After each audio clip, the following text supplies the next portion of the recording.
right now on 5 on Your Side at 10. Tonight, murder charges in the death of a beloved St. Louis dancer. Why prosecutors are calling it a random act of violence. A big mess on the highway. The massive water main break that flooded parts of I-270 in North St. Louis County. Wind gusts between 30 and 40 miles an hour today. They helped us warm up for a while, but things will change for tomorrow. How it feels with the wind tomorrow and how warm we're going to get the next couple of days. The Incarnate Word Academy girls basketball team play for a championship one day after their head coach suffers a medical emergency. Good evening, I'm Brent Solomon. The quest for a 7th straight title turns into a greater mission for that basketball team. Tonight, head coach Dan Rolfes remains in the hospital after suffering a medical emergency last night. Our Annie Krall reports from Columbia, where his team played with heavy hearts but captured another state title. It's not the same without Rolfes. Sorry. We didn't know the last game was going to be our last game with him. So it's really rewarding, but it's not the same. Unclear if Incarnate Word would even be playing on Saturday night, facing one of the toughest challenges a team could go through in the Class 6 state final game. Their coach, Dan Rolfes, hospitalized on Friday after a medical emergency following their semifinal matchup. A long pause after closing out their 4th undefeated season. Tanner Wilkinson stepping in as head coach, holding his Incarnate family tight. For Rolfes, still in recovery. Rolfes replaced this man, Jim Johnson, as head coach in 2000. I always said the 2 best things I ever did for Incarnate basketball is I quit and then I hired Dan to take my place. Former Incarnate Word head coach Jim Johnson tells me that one of the things that makes this team so special is their defense, because they have constant pressure the whole game. One of Dan Rolfes' signature strengths. He is just a very humble person who is just an excellent coach and just gets the most out of his girls. Alums driving from across Missouri to Mizzou Arena to watch Incarnate win their 4th title in a row. Because it's a good place to be at this time of year. We've made many trips down here in the past over the years. An emotional win for so many reasons. Incarnate Word gets a closer than expected victory over Kickapoo. It was a little too close, we'll say that. A little too close for comfort, but yeah, we always know we can pull through in the end. Reporting in Columbia, Annie Krall. And today's victory marks the 131st straight win for Incarnate Word. Corey Miller will have game highlights later in sports, and we'll continue to keep you updated on the coach's condition on air, online at KSDK.com. Let's go ahead and get now to your weather first forecast. A beautiful Saturday downtown, temps reaching nearly 70 degrees. Perfect for today's St. Patrick's Day parade. Meteorologist Gary Frank joining us now. How's it looking tomorrow? It looks a little cooler as we've started to see that front start to settle in and bring cooler conditions, and that's what's going to impact us the next couple of days. Though overall, hard to notice, really. I think overall it's quiet here at this moment. And where you can really notice it is clouds here, and watch this line of clouds that's settled in without much fanfare here. Rain there, but overall, that was what is kind of the wind shift line. You can see that here with that blue direction, meaning it's out of the northwest or north at about 10 to 15 miles an hour. And it's settled down from earlier overall, but you'll notice it's calm in Farmington and still out of the west in Sparta and Mount Vernon. That's what helped us warm up today. But overall temperatures still in the mid 50s in Alton, but also 58 in Millstadt. So temps are going to fall overnight. They're not going to plummet, but they're still going to fall. In fact, they'll fall another 20 degrees from where they are right now. But I think overall, you'll start to see things rebound a little bit tomorrow. Close to average, but maybe just below it. But we're actually going to see a day below average for our high and well below it in the morning when we're expecting our next hard freeze, and how that lines up to where we should be this time of the year. All right, Gary, stay close. Tonight, traffic is flowing again on I-270. This after a massive water main break in North County. The 16-inch break caused water to gush over the westbound lanes near Dunn and Bell Fountain Roads this afternoon, and 2 lanes had to close. The Missouri American Water Service working to repair that break. Tonight, a man is dead, another in the hospital after a shooting in North St. Louis County. Pagedale police say they got into an argument at a home on Ferris Avenue last night when they both fired their guns. A man in his 50s died. The other was seriously hurt. He's now facing several charges, including second-degree murder. Tonight, charges filed in the deadly shooting of a St. Louis dancer. Police say Glenn Bailey is one of 3 suspects in the death of Amarnath Ghosh last month. Police say Bailey's car was spotted on Delmar Boulevard near Clarendon, where Ghosh was jogging. When he went into the intersection, Bailey and the other suspects shot him multiple times, killing him, according to police. Bailey is charged with first-degree murder and armed criminal action.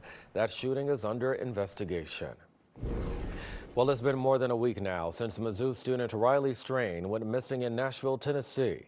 His friends last saw him Friday at Luke Bryan's bar. Strain was asked to leave the bar and told friends he was heading back to their hotel. Well, since then, surveillance videos have been released showing he went in the opposite direction. His phone last pinged somewhere near the Cumberland River. And then we'd also like to know what happened after he crossed down onto Gay Street. There's something there that's going to fill some gaps. Strain's family is asking businesses and people who live near that bridge to check their security footage. Multiple searches are still underway. Right now, the Missouri Senate is discussing a bill that would protect IVF in the state. The bill would update the state's legal definition of an unborn child. Under the proposal, frozen embryos that have not been implanted into a mother's womb would not apply under Missouri's abortion law. We asked the Attorney General his thoughts.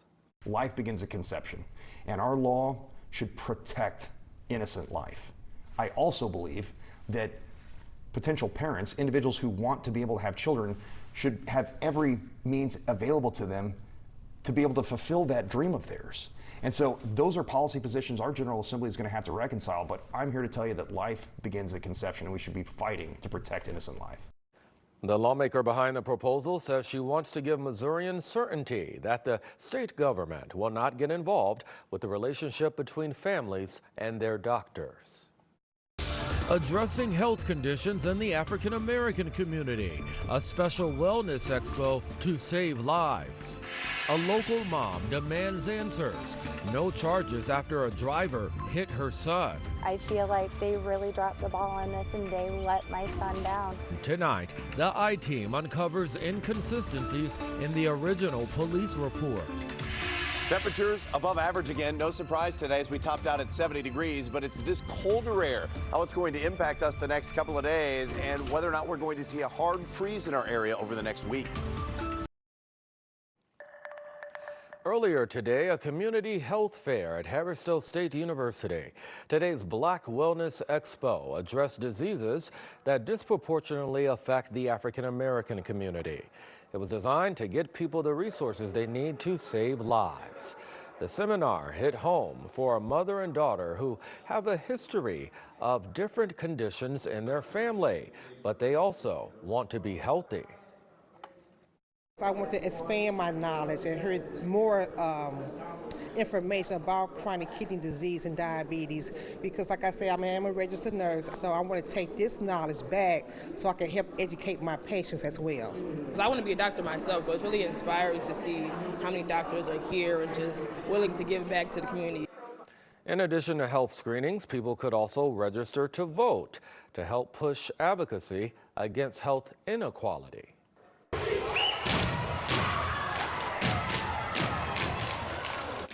And this was the scene at UMSL today for the best of the best. It was a step show. The college hosted this regional competition this afternoon, but people from all over the country showed up.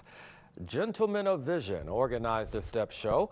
That's the local nonprofit that helps empower young people through stepping. GOV's step team holds the distinction of being the current national step champion.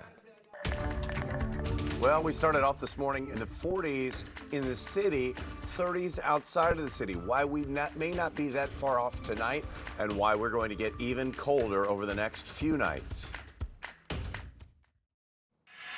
A Truesdale, Missouri mom now demanding answers after her 5-year-old son was struck by a car.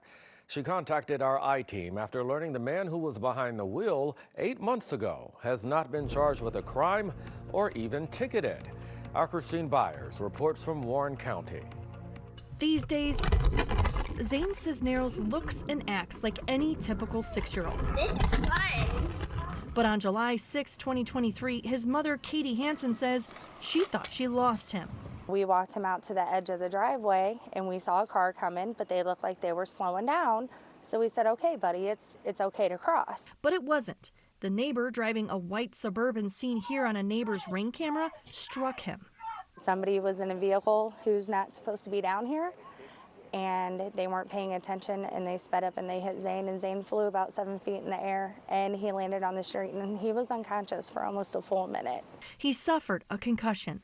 I thought my son was dead. And whenever he woke up and I heard him scream, that is a sound that I will never forget in my life. Now, 8 months later, the driver still hasn't been charged or ticketed. Why do you think he's not being held accountable? Because his wife used to be an alderwoman for the city of Truesdale. And you think that carries weight around here? In a small town, it definitely does. Everybody knows everybody. And once you're in that position of power, you're still able to have some leverage. 5 on Your Side is not naming the driver because he hasn't been charged with a crime. The I-team obtained Truesdale police reports, which show officers spelled Zane's name wrong, got his address wrong, wrote that a Tahoe hit Zane, but it was a Suburban, and first reported there was no posted speed limit, then reported the speed limit as 30 miles an hour when signs say it's 15. I feel like they really dropped the ball on this and they let my son down. The report also lists the driver of the vehicle as the victim of property damage on his vehicle caused by Zane's father. He acted on emotion, and I think we all would have done the same in that situation, you know, especially thinking that your child could possibly be dead. Katie Hansen says Truesdale police never did any type of accident reconstruction to determine whether the driver was speeding. The I-team left messages for Truesdale Police Chief Casey Doyle almost every day for the past week, which he has not returned. I feel like Zane would have had to die to have charges brought against the driver of the vehicle. For now, she's thankful he's very much alive and acting like a typical little boy. You think you could dunk? For the I-team, Christine Byers, 5 on Your Side. The Warren County Prosecuting Attorney's Office confirmed the only charges that the police department applied for in this case were against Zane's father for first-degree property damage. Those charges were filed 3 months after the accident. Prosecutors told Christine they declined to issue those charges. Well, it's St. Patrick's Day weekend, and celebrations are happening all across the bi-state. This morning, many people woke up early for the St. Patrick's Day Fun Run in downtown St. Louis. Shortly after, the annual St. Patrick's Day Parade made its way down Market Street.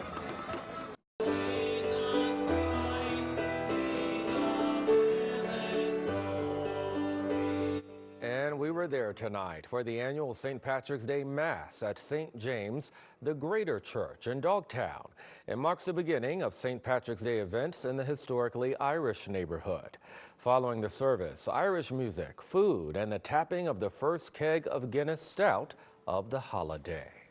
Tomorrow, Dogtown kicking off its 40th annual St. Patrick's Day Parade. That's put together by the Ancient Order of Hibernians. It starts at 11 a.m. at Tam in Oakland, then heads down Tam to Manchester. 5 on Your Side will stream the event live on 5+.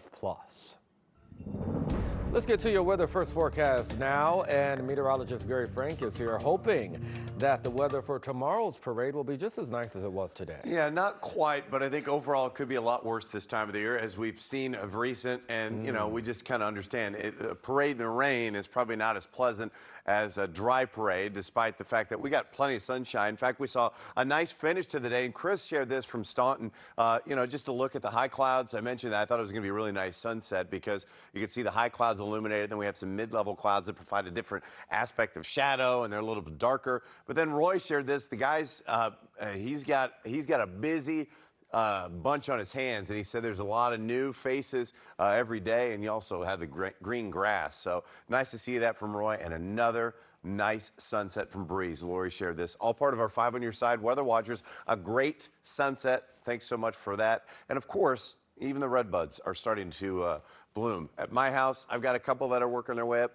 These trees and all other plants are going to be something we have to watch for the next couple of days as we, still see the fact that it's way early for this kind of stuff, right?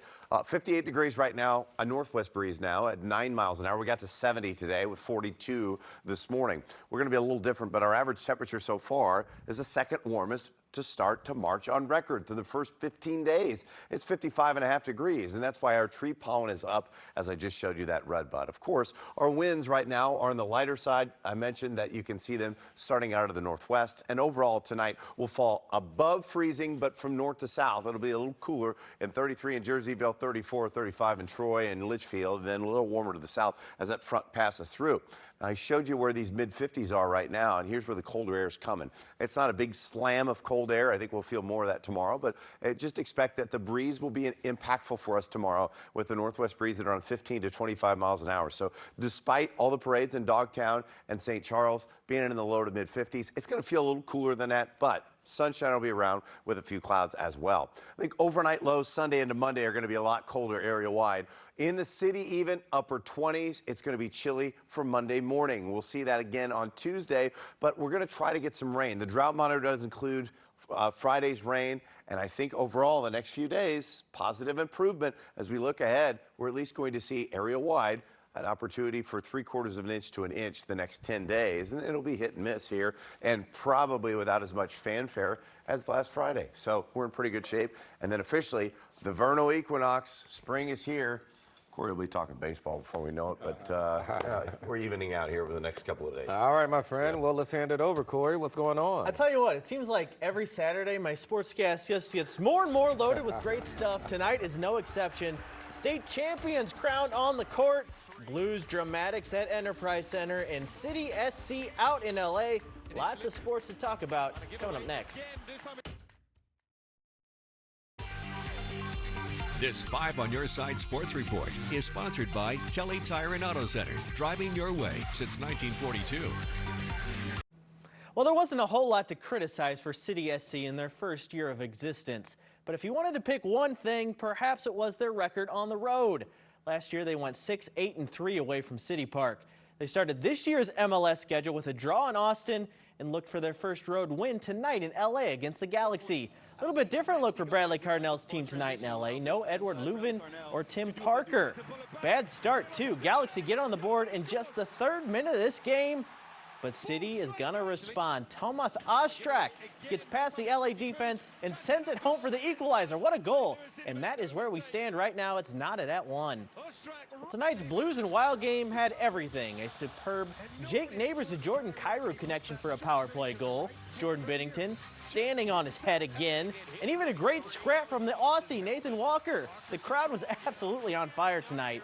And I said this game had everything. That means we went into a shootout, tied at 2. Like he has so many times this year, Binner comes through. Blues win 3-2, their 3rd win in a row. We're just coming together as a team right now, and we're playing hard. We're working for each other. Everyone's going right now, so we just want to continue to build that and keep it going. Like I said, these are big games coming up, so it feels like playoffs right now. It's like all these 2 points, they all matter. We're trying to get into the playoffs. It's a tight playoff race, and they're right there with us. So. There were 3 state championship basketball games played in Columbia today on the high school level. Of the 6 teams competing, 5 were from St. Louis. And of the 12 total championships up for grab in the 6 Missouri classes, St. Louis teams won half of them. Not too shabby. Let's check out today's action. Cardinal Ritter and Chaminade in the Class 6 final. This was a great game. Ritter up 2 right here. Now Sean Davis going to make it a 4-point lead to go into the 4th.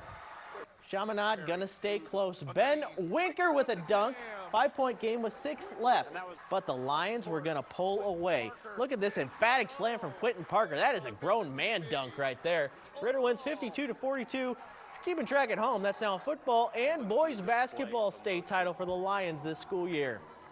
Bashan and Burrows for the Class 4 title. Wolverines going for the 5-peat, and Nasir Binion showed up. 25 points, some crazy highlights in his final high school game. Bashan was dunking all over the place in Columbia today. Jordan Richard slams and Dahirio McCaskill jams. Bashan wins 68-37 for their 5th state title in a row. It's Coach Tony Iron's 7th state title in his illustrious career. An emotional Incarnate Word team trying to win their 7th straight title. Of course, this one without head coach Dan Rolfus after his medical emergency last night. Kickapoo was the Class 6 opponent. On the court, it was the same old dominant Red Knights. You saw Peyton Hill with a tough finish. Then it's Kaylin Janes. That's good for 3. And then Nevaeh Caffey, impressive drive for 2 of her own. Incarnate wins 53-43, their 7th championship in a row. Lots of tears, lots of hugs, and lots of support for the Red Knights. Yeah, we were more motivated than ever, especially going into this game. We have a lot to play for, each other, coach, our whole program, and it's amazing to see all the support that we get, and it really got our energy going in the beginning. It was a Matt Carpenter show as the Cardinals took on the Nats today. First, check out this great catch in foul territory. He's going to sacrifice the body for this one. Oh! Then, of course, he's going to come up and rope an opposite field RBI double. 2 hits for Carp today. That raises his spring OPS over 1,000.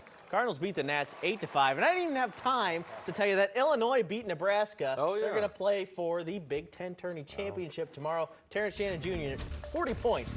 That doesn't happen. A lot of eyes on that one. Thank you, my friend. And thank you. Have a good one.